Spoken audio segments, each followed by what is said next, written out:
So we just heard from the DUP's Geoffrey Donaldson, who was pretty clear that he is prepared to effectively block the forming of the executive or the Northern Ireland Assembly until there's action on the protocol. Is he holding people to ransom here? Well, good evening, Sophie. Great to be with you. And as you've just heard, as we've all just heard, the current operation of the Northern Ireland Protocol is disrupting that delicate balance in the Belfast Agreement. And so it's absolutely right that the government's going to take action to protect that peace and the stability that the people of Northern Ireland need and deserve. The truth is, we agreed a Northern Ireland Protocol in good faith.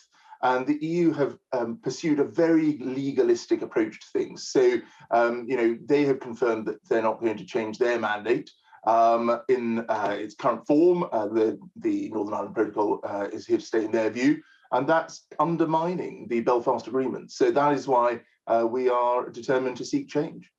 I'm really interested to find out what action you are planning on taking, because obviously I'm hearing, from many people, yourself and other ministers as well, that you agree that something needs to be done. What exactly are you planning on doing? Scrapping checks between Great Britain and Northern Ireland and the Irish Sea, stopping customs arrangements, stopping filling out forms? And are you prepared to do that unilaterally? Because it does feel as if the EU, well, they've been very clear, saying they don't want to renegotiate. Well, look, no decisions have been taken on exactly the way forward at this stage, but it's clear to everyone that the situation is a very serious one. As I say, the EU have said that they are fixed in their position at this moment in time. So it is right that we leave open any action that's necessary to preserve stability and peace in Northern Ireland. The Foreign Secretary, of course, is responsible, and you'll have to speak to her about her latest work in this regard. But the truth is, we've got to solve the problems here, because some of the EU's proposals don't just not fix the problem, they actually make it worse. There'd be more paperwork for businesses and for the people of Northern Ireland. The role of the European Court of Justice would still not be addressed. And this isn't what people of Northern Ireland need. So that's why nothing's been ruled out at this stage. I mean, it feels to me like you're just so far away from the EU on this that you may as well be on different planets. It's very difficult to see an agreement being made in the time frame that we're talking about. So are we talking about unilateral action, which could lead, as you know, to the EU deciding to put up tariffs, effectively a trade war? Is that a price worth paying? Well, we have spent now something like 16 months trying to find solutions with the EU, with our friends and neighbours. We want to have a strong, positive relationship with the EU. And, our command paper made clear that we're absolutely prepared to carry on with the checks on goods that are at real risk of entering the EU single market. That's the intention of the Northern Ireland Protocol. But the truth is that 2/3 of all the checks, the customs checks around the border of the EU, are now being conducted on the island of Ireland. This isn't right. It's disproportionate, it's overly legalistic, and it's got to change. So we have worked hard to make the protocol work. We've spent hundreds of millions of pounds on the Trader Support Service and the Movement Assistance Scheme. Only last week, though, we have to learn that the EU is refusing to use that purpose-built IT system that we set up. So we've tried to make it work. We've negotiated, we've tried to find solutions, and we will continue to want to seek to arrive at a positive outcome for everyone involved.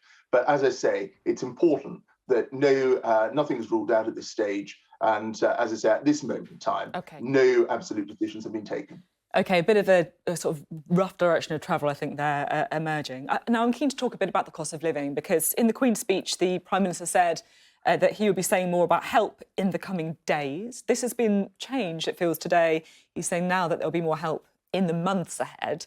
So what exactly is the time frame that we're talking about here? Well, look, I think the Prime Minister is absolutely right that we will always continue to do whatever we can to help people. But it's important to recognise what we've already done. We've provided all people in homes of band A to D with £150 tax rebate on their council tax.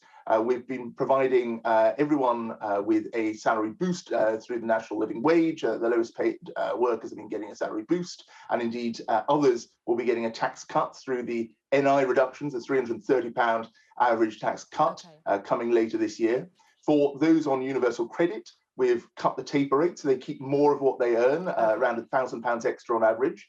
And we've increased the size of the household support fund to £1 billion. So a lot has already been done. But of course, I understand as much as anyone else that the cost of living is something that we've got to continue to work on. And that's why we've got to grow our way out of this through new trade deals around the world, creating new jobs. You say that you understand that more needs to be done. And it does feel like there is an acceptance among many of your colleagues that this is a huge crisis for people.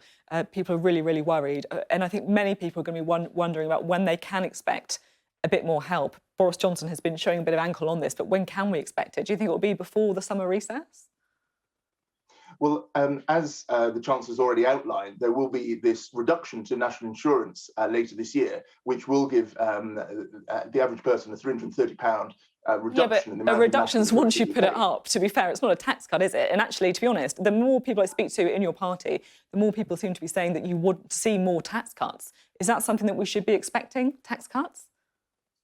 Well, first of all, people on lower incomes will be paying less national insurance than they would have done even before the recent changes, which are there to fund the health service. But actually, yes, as a Conservative, of course, I believe in cutting taxes. And the Chancellor has also outlined a reduction to income tax in due course. But importantly, as I say, we can't just continue to spend, as the Labour Party would do, spend our way or try to spend our way out of every crisis. We've got to make sure that we're growing our economy. And that's why we've got a long-term economic growth agenda, including new trade deals with countries around the world, not only Australia and New Zealand, the deals we've already agreed, but with India and with the Gulf Cooperation Council, with Canada, with Mexico. These are the plans ahead that will create great new jobs for people across our United Kingdom.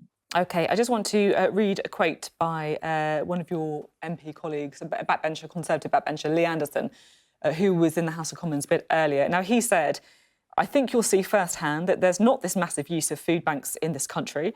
We've got generation after generation who cannot cook properly, they can't cook a meal from scratch, and they cannot budget." Do you agree with Mr Anderson that there isn't a massive use for food banks in the country? It's just that we've got generations who can't cook properly?